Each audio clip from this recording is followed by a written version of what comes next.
Who am I? My name is Jennifer Sanchez. I'm the founder of the Wise Alliance Network. I'm also a real estate investor. So definitely, if you guys need more info, feel free to send me a message. Go to wisealliancenetwork.com. You are watching the Wise Coffee Chat Show on WRMN 1410. Super excited to have our guests. Can you introduce yourself, Gina, to the listeners? Sure. My name is Gina Diaz. I am a Illinois licensed attorney, an investor, author, mom, Everything. cancer survivor, mentor, whatever you need. I'm here to help. Been doing real estate investing for about 10 years. Also have a real estate investing women's group where we teach women how to invest in real estate and, become financially independent. And I have my own law practice. We primarily focus on real estate investing for investors, also do immigration, some civil, and a little bit of everything. That's awesome. So you guys, I personally know Gina. This is my not only a friend, but my attorney as well. So we work closely together. So tell me a little bit, Gina, about, I know you said cancer survivor, you said all these things that you do. What led you into being a lawyer? How did it all start for you? Well, I originally wanted to be an actress. I wanted to be a telenovela actress, and I was gonna turn 18 and go to Mexico City and become a big famous telenovela actress, right? I took acting all my life, and that's really what I wanted to do. But then, I got pregnant when I was 19. Hold up, I did not know You didn't this. know that? No. Oh my God, yeah. So you don't listen to any of my speeches? I talk about it all the But I time. remember this part. Yeah, that's really what I wanted to do. And but I got pregnant when I was 19, and then my mom's kind of like, wake up, you ain't going nowhere, like get a job and kind of put your feet on the ground. And then I started working at a law firm, and I really, really liked, you know, uh what I did at the law firm. So I said, well, you know what, I'm gonna become a lawyer because it's kind of acting anyway, right? Like, half I'm like, I can use my acting skills and to do good. So I went to school to get my paralegal degree because I thought, well, let me see if this is really what I want to do because it's not cheap and it's a lot of work. And I just really, really liked it. And I've always been someone that kind of stands up for justice when I see something that's not right. Like I'm a metiche, I kind of get in there and talk and always it's like, wait, you can't do that, So my mom's like, well, yeah, you could definitely be a lawyer. You'd love to argue with people and stick your nose where it doesn't belong sometimes. So I figured, why not? So then that's really how I decided to become a lawyer. Oh, really? Well, that's good. I mean, yeah, your personality fits so well for it. So I totally agree. So you became a lawyer, and then how long have you been practicing law now? Oh God, without aging myself, because I started when I was 10, about 20 years. Wow, Yeah, that's yeah. awesome. And you focus on mainly real estate for real estate investors? I mean, law for real estate or what? Yeah, so I mean, it kind of fell into my lap, right? I've been doing real estate since I started studying for the bar because obviously, like I said, I had a child, and when I went to law school in Michigan, I came back, and I was studying for the bar, so I couldn't really have a job while I was studying for the bar because who wants to take that thing more than once, right? So I was like, well, what am I going to do? I still have a child, I still have responsibilities, I gotta find some way of making money. Friend of mine said, well, why don't you become a realtor? And I was like, I have zero interest in real estate. I have zero interest in being a realtor. I don't like any of it. And he's like, well, if you sell a couple homes, you can make a commission.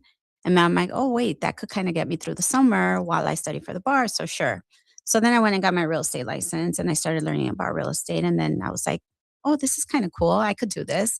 Um, a little closer. Sorry. I closed on two properties while I was studying for the bar, which the commission got me through, kind of all that, so I could still, not leave my child to my parents 100% responsibility. So then I took the bar, and while the market crashed in 2008, 2009, a lot of people wanted to do loan modifications. It was kind of like the thing to do. And I was doing criminal work because I, started off working at the Cook County State's attorney as a prosecutor. Then I switched over to defense. And I was like, well, I don't really do this, but so many people, Hispanic people, were like, I need to find a Spanish speaking attorney. Can you help me? So I started like kind of helping people do loan modifications, and that kind of evolved into me also helping them with foreclosure defense. And then that kind of evolved into doing short sales. And then me and my husband always were like, real estate is kind of the thing that most investors, most wealthy people have in their portfolio. So Yeah. there's obviously some truth to the fact that real estate is what creates the wealth, right? But we just didn't know how. We were always like, okay, but we thought it was the traditional way. You got to save some money, put 20-25% down, then take out a loan, have great credit, all that. So and so we were kind of saving for that. And in the meantime, I was helping other people, with the short sales, with the loan modifications, all that. And one day, a friend of mine invited me to a event, a real estate conference, and I knew that she was somebody that didn't wasn't born into wealth, and obviously worked really hard to be where she's at. So I'm like, you kind of have to follow the people you want to be like. So I thought, okay, I'm going to go and figure out what she's doing that's making her so successful. I went to this real estate conference, fell in love, knew it was the real deal, signed up for the program. Within 6 months, I already had 7 properties, using zero of my own money, using other people's money, which I didn't know you could do because you don't know what you don't know, right? And then because of joining that group, then all of a sudden people were like, "Oh, you're a real estate attorney. Can you help me? Can you help me?" And the challenges that investors face versus a traditional home buyer are very different. Traditional home buyer obviously is probably not going to buy a distressed property. They're probably going to buy retail. And there's going to be little home inspection issues, but nothing major like investors where we're going to have to clear liens. We're going to have to like go to court and get demolition orders vacated, all these different nuances. So I started all of a sudden learning it because I was doing it for myself and doing it for other real estate investors. You said demolition orders. I was like, oh, I know those. Yeah, you definitely do. So real estate investors pick properties that are distressed. So you really have to know how to work around those with the villages, with the city. They're not easy to do and they take a lot of time. So it's kind of like a niche, right? And then just because of what I do for myself, I help other people do it. It's just kind of developed into that. So I would say 75% of my real estate practice is investors only. I still do traditional home buyers, of course, but I think that my specialty is definitely working with real estate investors. Oh yeah, of course, definitely, I agree. And then I know at one point you were doing immigration law, right? You were heavily into that as well, right? Yeah, I still do it. I would say immigration and real estate are my two, me personally, niches. My law firm, obviously, we handle all different types of laws, civil, evictions, foreclosures, some family issues, things like that. But me personally, it's immigration and real estate. So what are your I'm just curious what are your thoughts without getting into politics on what's happening right now with immigration? How much time we have? We have a full hour. I mean, it's very sad, what's happening. I never thought that I would live through something like this. I mean, my best friend is Jewish, and I told her, I said, obviously, I'm not trying to downplay, the Holocaust and everything that happened, but I feel like we're kind of, in a similar situation because people are being thrown into, these detention centers that are just deplorable. And they're just being stopped on the street because they look illegal, whatever that means, And I mean, we see people that are US citizens being detained just because of the way they look. So I think it's horrible. It's just so unfair, and due process is out the window. Judges are being terminated if they rule favorably for people, and I feel like we're living in a very surreal time, and it's really hard. And for me as an attorney, it makes it even harder because they come to me for help, and to be able to say I can't do anything Wow. just really, really sucks because you want to help, that these are their rights, but that they're not going to be respected. So what do you do? Yeah, that's such a sad thing too. And I remember we've had a conversation. You said it's just a sad time, and your daughter's following into your footsteps, right? And Yes. she passed the exam, right? Yeah, she, just graduated from law school in May, and now she's practicing. She's doing real estate as well. I mean, immigration. I told her, I said, "Why?" And Yeah. she's like, I mean, I'm an immigrant. I came here when I was 5 years old. I was born in Mexico originally as well. So she's like, "Mom, I feel like I gotta give back." And obviously she was born here, but it's a very, it makes me feel very proud to know that I didn't even have to put that in her. I was like, "Go do personal injury or something that's gonna like make you rich or, not that hard." And she's like, "No, this is what I want to do."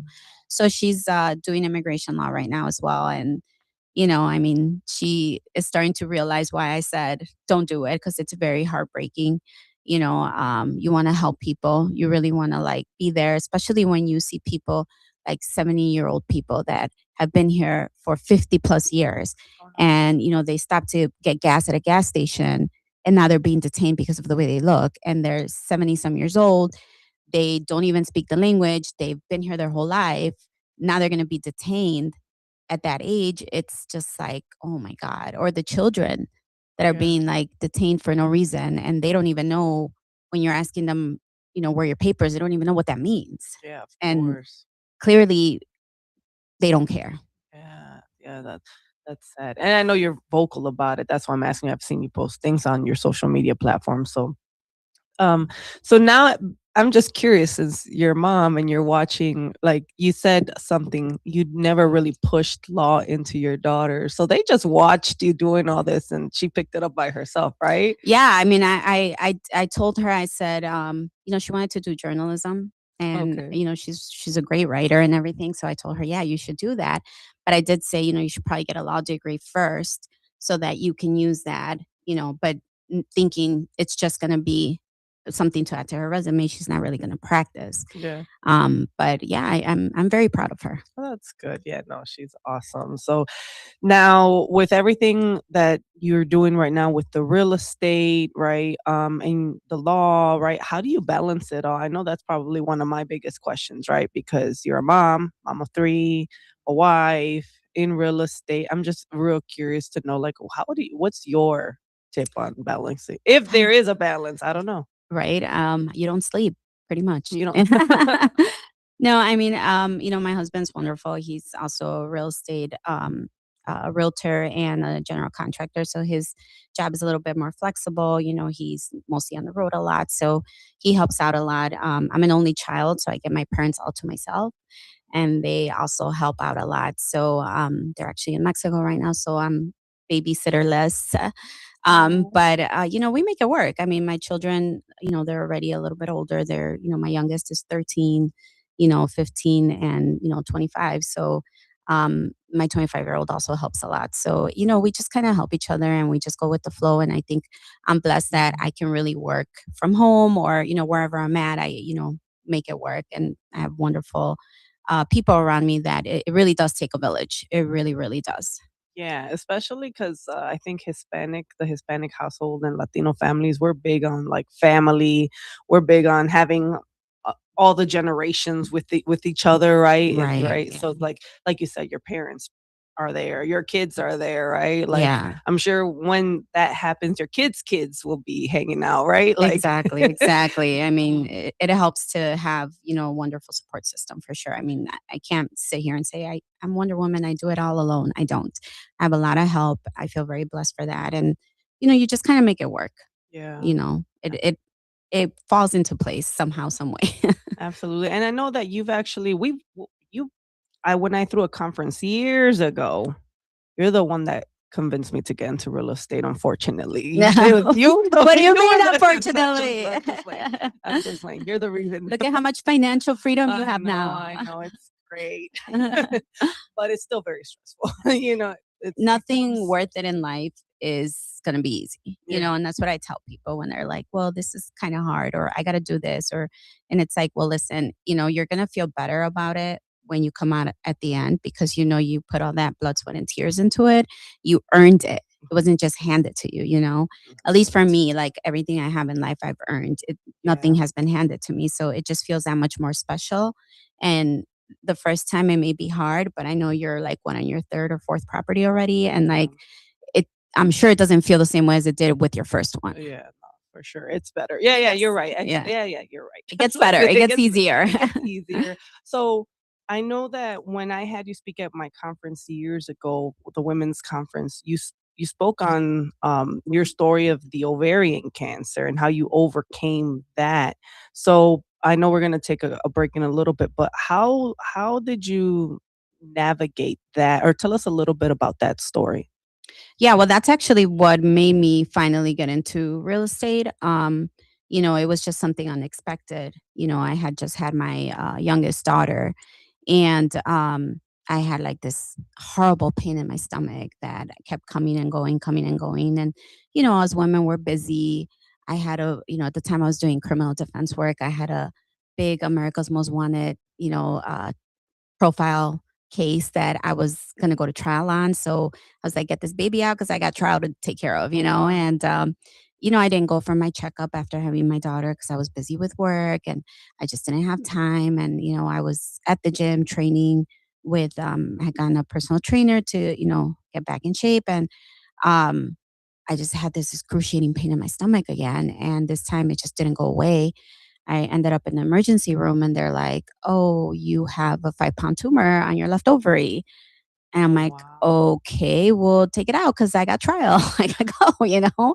They're like, "Yeah, it's gonna be a little bit more than that." So, long story short, they found out it was cancer. I had to go through a second procedure for the staging, and it's just a very difficult time. And it made me realize that life can go like this, Wow. in a flash of an eye. And I definitely want to keep talking about this, but you guys stay tuned. We'll be right back. It's a quick break, and we're going to talk more with Gina about her story, how she overcame ovarian cancer. So don't leave.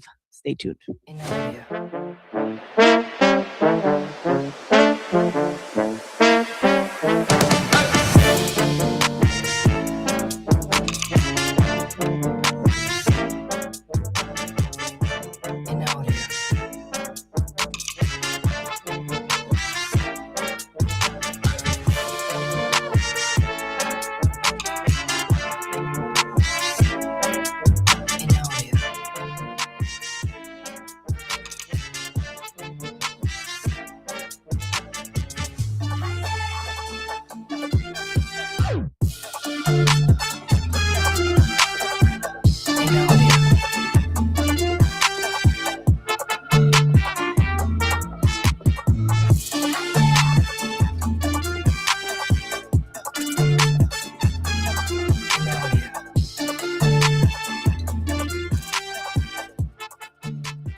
I'm Trey Westerberg on 1410 WRM in Elgin, proudly serving the Fox River Valley. This update brought to you by Starbucks. Health officials are sounding the alarm as a highly contagious norovirus dubbed the winter vomiting disease surges nationwide, including in Illinois. Wastewater analysis shows cases rising sharply in Wheaton and Glen Ellen, with spikes just before the holidays. Experts fear a new strain may be more transmissible, causing forceful vomiting, severe diarrhea, and painful stomach cramps. Children, older adults, and people with health conditions are most at risk. Doctors urge vigorous hand washing and strict hygiene to slow the spread. In Aurora, police are searching for a suspect after a 49-year-old man was shot while pumping gas early Monday morning on South Broadway. Officers found the victim with multiple upper body wounds. He's now in stable condition. Police say the shooter approached, opened fire, and fled eastbound. The suspect was last seen wearing a gray winter coat and brown pants. Chief Matt Thomas called it a brazen and unprovoked attack. Anyone with information is urged to contact Aurora Police or Crime Stoppers. In Naperville, a police squad car flipped onto its roof after a 3-vehicle crash Monday night. Officials say the officer was responding to a medical emergency when the collision occurred near 95th Street and Route 59. The officer and 2 others were hospitalized with minor injuries. The cause of the crash is still under investigation. Federal authorities say two Naperville brothers ran a massive insurance fraud scheme, submitting nearly $300 million in false claims for COVID-19 testing that was never provided. Manaj Muhammad and Sufyan Feroz allegedly used straw owners to control 4 labs in Illinois and California, then laundered the proceeds through other businesses. Insurers paid out at least $65 million. Both men face multiple counts of healthcare fraud and money laundering, with potential sentences of up to 20 years if convicted. I'm Trey Westerberg on 1410 WRMN Elgin, proudly serving the Fox River Valley. Are you like everybody else in the world who has no idea what to get everyone for the holidays? Well, you're in luck. We got you. Hands-free Skechers slip-ins. Because with hands-free Skechers slip-ins, you just step into them and they're on. There's no bending down, no touching, no fuss. Plus, Skechers slip-ins come in everyone's favorite styles and colors. And you can get slip-ins everywhere stylish footwear is sold, including a Skechers store. Or if you're too busy to shop in person, just get them online at Skechers.com, Amazon, and more. CVS Health supports people in the moments that matter, from picking up a prescription to connecting care. With nearly 5 million daily interactions and serving 185 million consumers and 1.5 million healthcare professionals, CVS Health holds a trusted place in healthcare. By simplifying care and improving health, we're helping people get the care they need. Learn more at cvshealth.com/Investor Day. Elgin isn't just a city, it's a community built on connection, innovation, and opportunity. And at the heart of it all is the Elgin Chamber of Commerce. For over a century, the Elgin Chamber has helped local businesses grow, connecting entrepreneurs, advocating for progress, and inspiring the leaders of tomorrow. Whether you're a new business just starting out or an established company looking to expand, the Elgin Chamber is your partner for success. Join a powerful network of leaders making a difference in our community every day. Together, we're shaping the future of Elgin, one connection at a time. Elgin Area Chamber of Commerce, where business and community grow together. Call now, 847-741-5660, or go to info@elginchamber.com. Contact Carol Gieske. This is Sarah Silver with your Fox Valley forecast, brought to you by Hot Hands, America's favorite hand warmers. Today, rain and snow shower with cloudy skies and a high near 34, windy with gusts up to 40 miles per hour. Tonight, a slight chance of snow showers before 11 p.m., mostly cloudy with a low around 12. Tomorrow, partly sunny with a high near 22. Currently, it is 30 degrees and overcast. I'm Sarah Silver on the Talk of the Town, WRMN. The holidays are back at Starbucks, so share the season with a peppermint mocha. Starbucks signature espresso, velvety mocha, and cool peppermint notes, topped with whipped cream and dark chocolate curls. Together is the best place to be at Starbucks. Find what you love and love what you find. A Total Wine and More. There's so much waiting for you. With the lowest prices for over 30 years, find what you love only at Total Wine and More. Drink responsibly. B21. In India.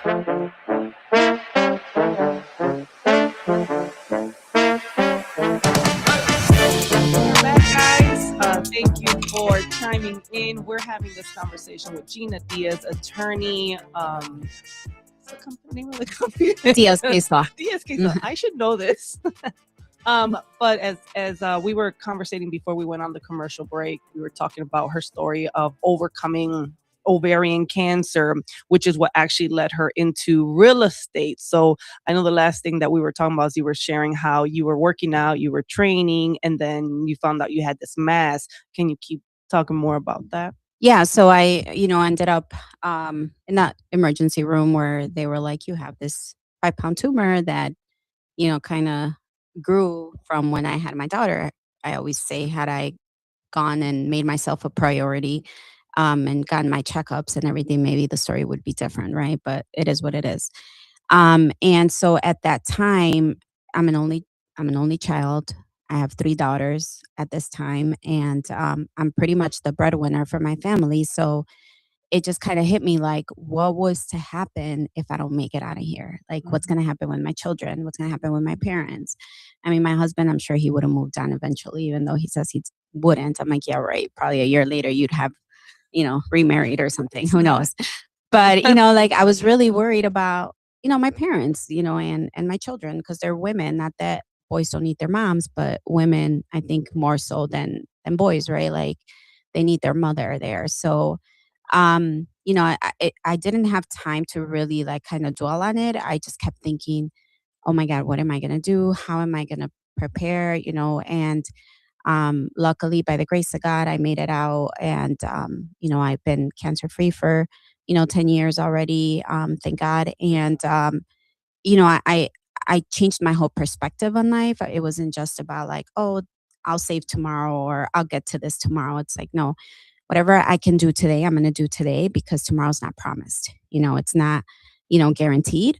So I started thinking, what can I do to be financially stable? And everything that I researched said real estate.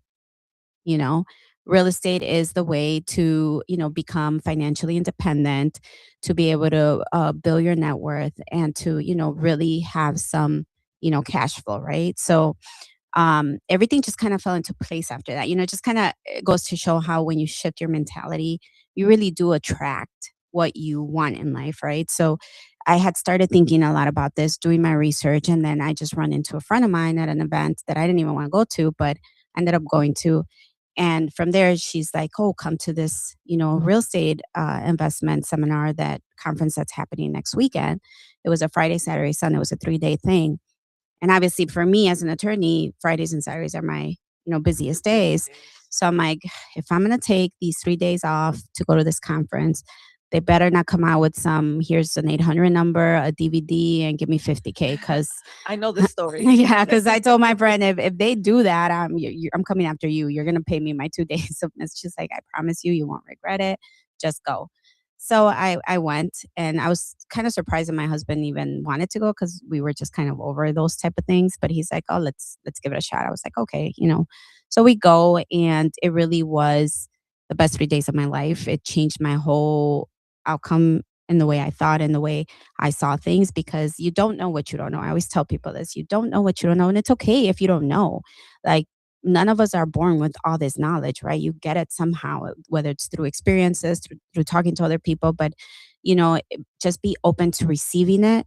And if you think you know it, be open to looking at it differently, because when people come in with this mentality of, oh, I'm already an investor, I already know all this, I already do all this, but you're here, right? You're here for a reason. So if you already know it, great. If anything, open up your mind to so that it can confirm what you think you already know. But I promise you, there's at least one thing you don't know, because if you did, you wouldn't be here. There's so much information on Oh real my estate God. that you cannot like. It's overwhelming It is. knowledge. It's like, oh wait, and then you're like, you kind of learn as you go. I feel like like you can't just Right. that first time I heard that information at that conference Yeah. that you invited me to, and I signed up to. I remember the first day, like that information went over my head. I remember I sat there, and there was a couple people that asked me like, "So what did you think?" I was like, "I don't know what to think." Like it was Especially because so- you had no real estate experience No at all, real estate right? background. You were like completely, which is almost better. I think sometimes people that don't know anything about real estate versus people that know, because you were more open to saying, "Hey, I don't know." Yeah. Like, I want to learn. And sometimes people that already come with some kind of real estate experience are kind of like, that's not what I know. That's not, so they're kind of like, so I think it's almost better in a way when you don't know anything, because you're open to learning, versus you thinking you do know it, Yeah. and then you second guess everything. Yeah, and I remember going there, and I remember talking to you when I went to that conference, and you were like, "I bet you're gonna be on that stage," and then I was like, "You think so?" And then I was like, "Oh, years later, it's like I am on this stage." Exactly. It's kind of like, I always I wrote a book about being grateful, right? Because I think that gratitude is the attitude that you have to have, right? You have to look at the cup half full, not half empty. So it's all, and I tell these to my kids too all the time. I'm like, it's all about your perspective. Like if you fail at something, don't look at it as a failure, look at it as a lesson. Because if you look at it as a failure, you're probably not going to want to do it again. But if you look at it as a lesson, you're going to take what you learned from there, you're going to try again, and you're going to fix what went wrong so that you can actually make it this time, right? So same thing with real estate, right? I'm not saying that every single deal that I do is a home run, because that's not true. I'd be lying to you if I told you that. But I can tell you that every single deal that I've done has taught me something that has made me better for the next one. Wow, that's deep. That's deep. That's encouraging, actually. Thank you for sharing that. So, with the ovarian cancer that led you into real estate, that thank God you overcame, like, what did you think at that time? Because you were worried, like, you were thinking about your kids and you want to provide stability. I think, like, this, what's the statistic? You told me the statistic, like, of like the rates of like, Well, they call it the silent killer for a reason, right? Yeah. Ovarian cancer is one of the uh, worst cancers that kind of takes over women, and they call it the silent killer because you really don't know you have it until it's too late. In my situation, I did have symptoms, but they're very women common symptoms. You're like, oh, it's that time of the month, or oh, I must have ate something that didn't make me feel. They're just very common that you could get from an upset stomach, or from that time of the month type of situation. So you just kind of brush and brush and brush them, and usually by the time it gets really bad, it's spread. And in my situation, it was contained, thank God. And I recognized the symptoms. Like, I'm not a pain person. I don't believe in pain. If my eyelash hurts, I'm popping a pill. Like, I do not believe in having to suffer through pain. So the minute like something hurts, I'm like, I'm going to do the ER. So had I not listened to that, who knows, if I'd still be here. But like it definitely taught me that life is a gift, and we're here today, we may not be here tomorrow. And so, like, you got to take advantage of every single day, and don't push for tomorrow what you can do today, because tomorrow's not promised. And it's not just about you, it's about your family, it's about the people that depend on you. If you're a mother or father, you got to think about your kids. So you got to take care of yourself. If you don't want to do it for yourself, do it for them.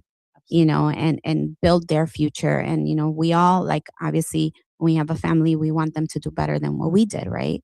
But what are you doing to make that the case without sacrificing valuable time? Because your kids also don't want you to be working all the time and never see them, and then you pass away and you leave them all this money, but they have no experience with you, right? Yeah, are they involved? Do you involve the little ones? They come to the office every now and then, when I do like events and stuff, but no, I mean, they're too little to, want to do it right now. My oldest one, she looks at properties all the time, and she always sends me like, Mom, what do you about this one? What do you think about this one? So she's, kind of getting into it. But my littler ones, they know what I do. They come, their dad does the Hispanic Real Estate Investors Network that now we do completely in Spanish to teach our community how to invest in real estate in their own language. So, we are pretty heavily involved with the organization, and we do a lot of, educational type of seminars for them.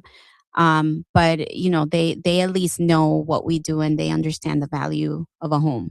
Yeah, which is important. I think it's also really important that you guys are involved on the Hispanic side, because I truly believe there's a lot of scammers out there, and there's a lot of people telling you how to get rich quick and how to do this. And someone said, fast money leaves quickly.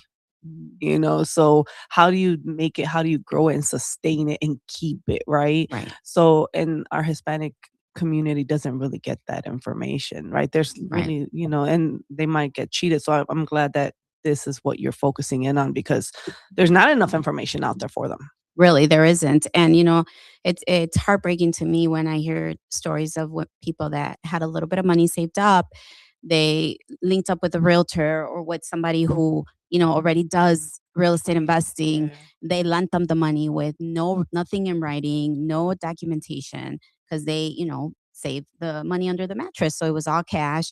And now this person's disappeared with their life's earning. Like, how many times do we hear that story, where it's like, oh my God, why would you lend somebody this much money without knowing them, without anything in writing, without any collateral? But again, it's the lack of education from our people. And first thing I always tell people, I'm like, even if it's your own mother, put it in writing. You have to put it in writing. If you don't put it in writing, it does not hold up in court. It's very hard to make it stick. And, whether you win the case or not, at least, you go through the process and you got to put it in writing. Don't just give anybody your money, especially us Latinos. We come here, for a better future. Every penny we make is very well earned.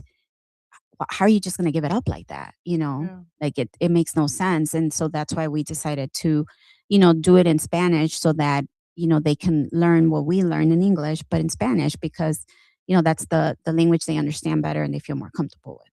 Yeah, which I think it's important that we're doing that. So kudos to you guys for doing that and supporting the Hispanic community. So what's coming up for DSK's Law? What is in the works for you guys? What are the plans that you guys are moving towards right now?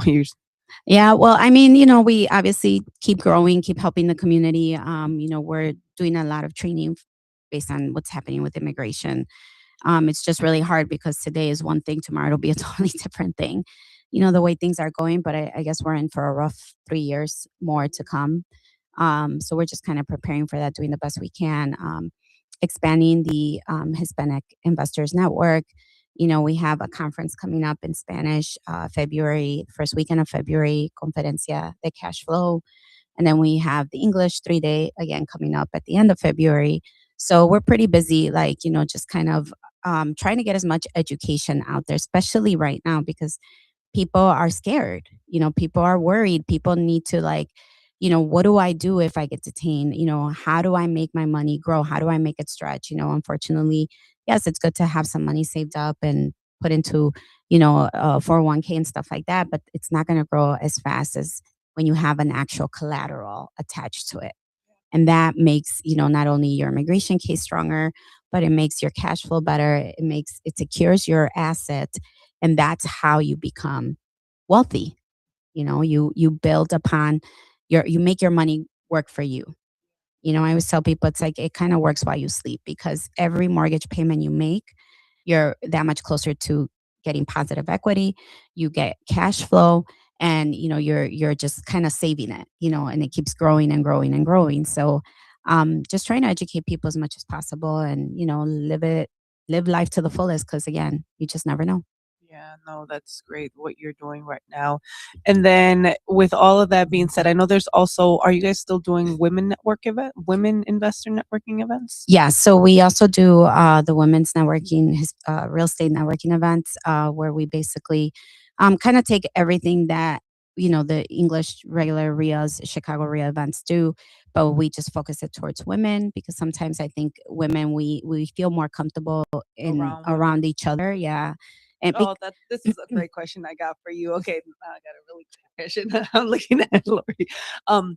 Right, as a woman, I have my opinions. How have you handled yourself as a woman in a male dominant industry? Right? Yeah. Good question, because, I think sometimes, especially when I started in my legal career, women, I think they felt that they had to be, I want to say, I don't know if I can say, but bees, No, they had to be like, you know, tough and like hard, and like, I'm going to be harder on you, because if it took me this long to get here, I'm going to make it even harder for you. And I think it should be the total opposite. Okay. I look at it differently. It's like, I'm going to help you climb to the top. I'm not going to make you go through what I went through, because that's how we just kind of keep each other down. We should be pulling each other up.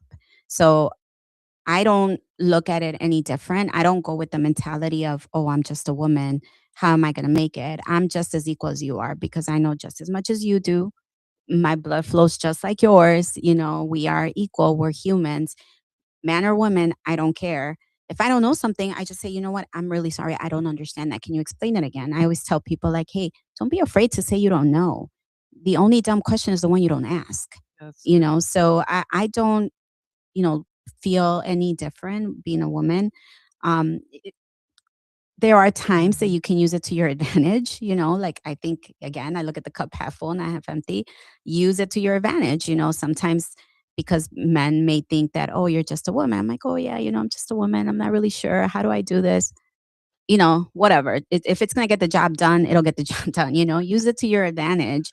Don't look at it as a crutch. Look at it as, an asset. That's good. No, but that's sometimes what you have to play. be specific, be strategic, right? Right, exactly. Like women have to know how to get what they need to get, however they need to get it, right? Exactly, as long as it's legal. Yeah, sure. Yeah. Coming from the attorney. Yes, yes, as long as it's legal and, you don't, compromise any of your personal morals and beliefs, like, hey, you know, use what you can to get where you need to get, and without having to, cause anybody any harm or anything like that. Even just being Latina, like I don't go in there thinking I'm a Latina woman. I go in there thinking I'm a real estate investor, I'm an attorney, I'm just as good as you are. Absolutely. And I think even and when you're more knowledgeable as a woman in real estate, you get more respect from your male peers. Right. Exactly. If you're serious and you really carry yourself in a way and you talk and they hear like, oh, she really knows what she's talking about, Right. then right away the respect is there. Right, exactly. And then if the respect isn't there, you give it right back. I don't care who you are. If you're gonna disrespect me, you're gonna get the same from me. And even especially like older white males, not to like, put anybody in a box, but I get a lot of older white male attorneys sometimes that, they talk to you a certain way because they're like, oh, you're just a young Latina attorney. And it's like, no, I don't care. Right here, we're equal. You're not my elder, and if you're gonna disrespect me, you're gonna get the same back from me. But if we're gonna be professionals, we're gonna be professionals. Like I don't look at you any differently. We're equal. Well, you've been doing this for 20 years. Yeah. And you were a prosecutor. It wasn't like Yeah, exactly. It's like you kind of, like I like to be fair. Like hey, if something on my end is wrong, like let's try to fix it. But if something on your end is wrong, don't come sit here and try and act like it's not. Let's be adults and let's fix it, because I think being an attorney is about helping people fix their problems, not making them bigger just so you can make more money, because that's not what we should be doing. But unfortunately, Yeah, so many times I've heard people in real estate where they say, "Oh, I found this deal and I brought it to an attorney, and then the attorney tries taking it from me." yeah, yeah. And I was just sitting there like, "My God," right? Like, I'm so glad my attorney doesn't do that, Yeah, it's unfortunate because I've seen that too, where I've had to tell attorneys like, I'm sorry, are you the realtor or are you the investor? Your job is to worry about the legality of this deal, not whether the price is appropriate, not whether,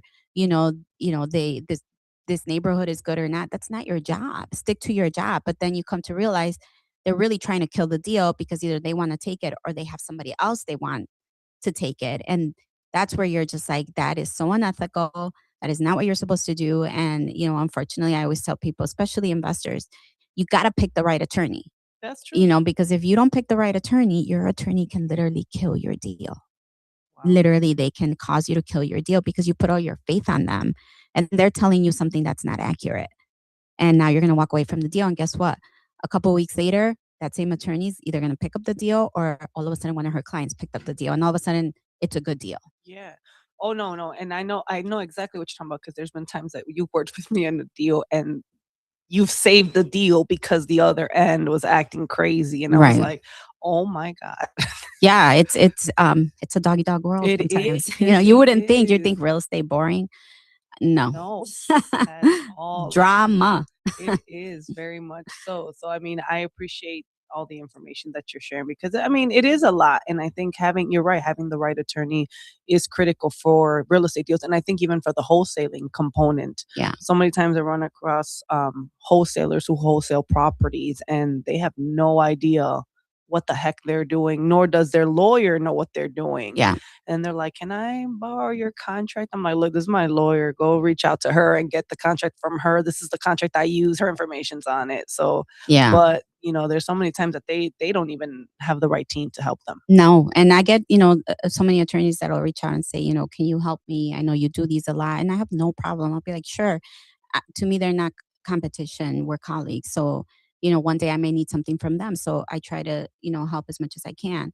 But if you're going to sit here and, kill my deal because you don't know what you're talking about, we're going to have a problem because you just admit you don't really understand this deal. You don't know how it works. I will be more than happy to walk you through it. But when you're sitting here acting like what we're doing is illegal or like, there's something compromising the deal, we're going to have a problem. Yeah. No, So Yeah. now I'm You've seen it learning. all. All right. So if someone wants to get in touch with you, Gina, where would they go? Yeah, you guys can always visit our website. It's diazcase.com, D-I-A-Z, case, C-A-S-E.com. Or, I always give out my personal cell phone, 773-318-0216. Or you can email me at gina@diazcaselaw.com. And then all the law, right? You said you do mainly real estate, but you do immigration. We What do else? civil, we do foreclosure defense evictions, we do some criminal and some family law, and personal injury. So we kind of do it all. I have other attorneys that work for me, so it's not just me. And we can, if we can't do it, we have other attorneys that we work with that we can refer you to. Beautiful. So that you heard that. So thank you so much, everyone, for watching. This has been an amazing conversation. You guys reach out to Gina if you need any help with law. Just her website. They're showing it right now on the YouTube channels. But thank you so much for being with us. Make sure you guys follow me, Jennifer Sanchez, or Wise Coffee Chat Show on YouTube. You guys have a great and amazing rest of your week. God bless.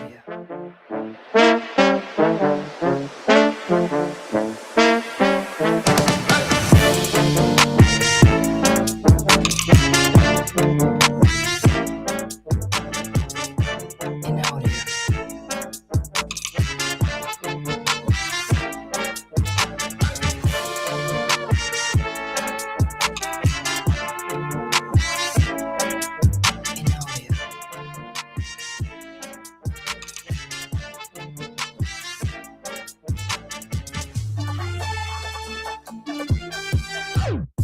audio.